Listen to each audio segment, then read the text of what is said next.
Hi, it's Cassandra. Come back with another video. Today, guys, I just want to come back and talk about why the new lights and the new light or whatever from the Jehovah's Witnesses is still so important to us. Many of us as XJWs. As I look over the YouTube and everything, and just kind of look through the XJW's content, many times it's really talking about the new light.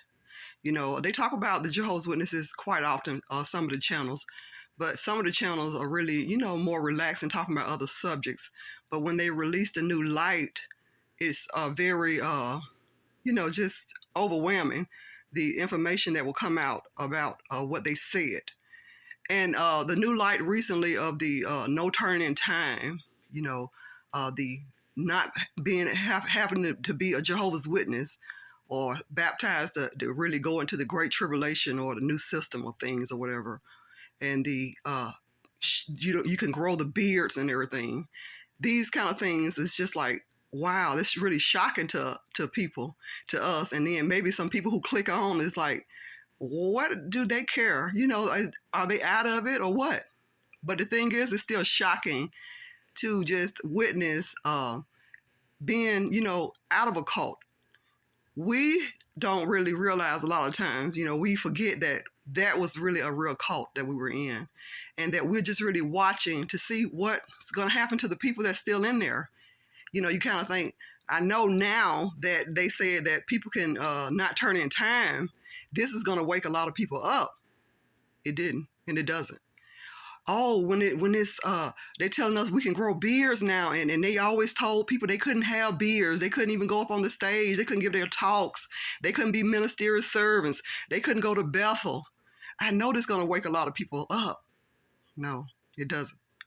Even when they said you can have fractions of the blood and everything, and people have lost their lives and everything because they had said no blood at all. This is going to wake people up. No. Even if they tell them right now they can start celebrating Christmas, even if they started telling the women now that they could become elders, none of those things is going to wake those people up because they're in a cult. Just like with David Koresh and Jim Jones and all them kind of people.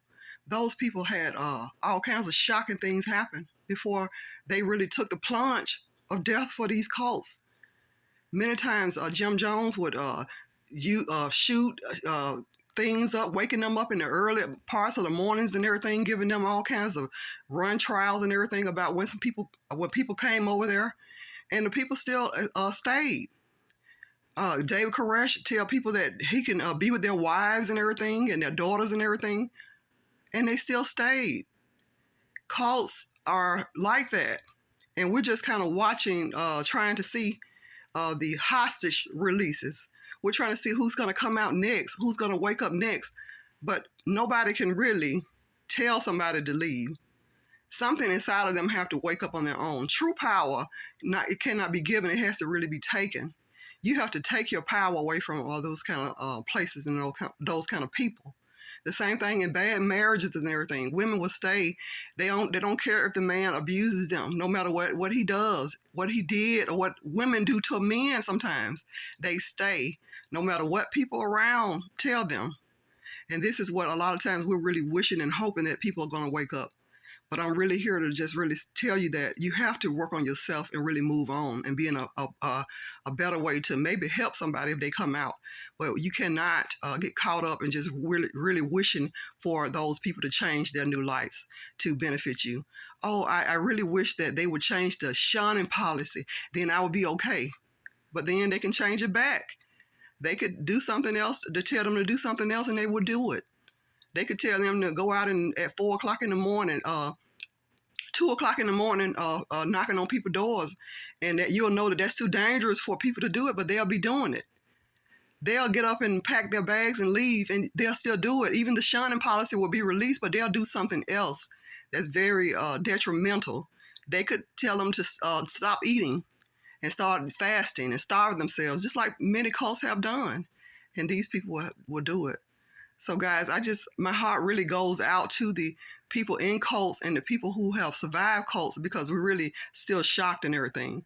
But even me, I'm still kind of embarrassed that as a black woman or a melanated woman that I was even inside of something like that. I wonder how my mother was even able to accept the teachings of somebody telling you that you're a good for nothing slave.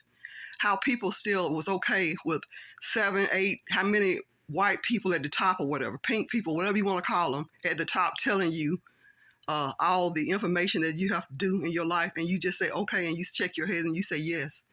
Men being able to let other men tell them what to do with their families, their children, disciplining their children in the back room, 3 men. Men not being able to wear their own beards. This is what we're still dealing with. And so my heart really does go out. And the healing process is still here for me as well. So anyway, nothing that they could say change could shock me. Right now, if they gave some women to the governing body, it wouldn't shock me, because these things, this is a man-made cult, and they can change their mind whenever they want to. All right? Okay, I hope everyone's having a great day. Thank you for watching.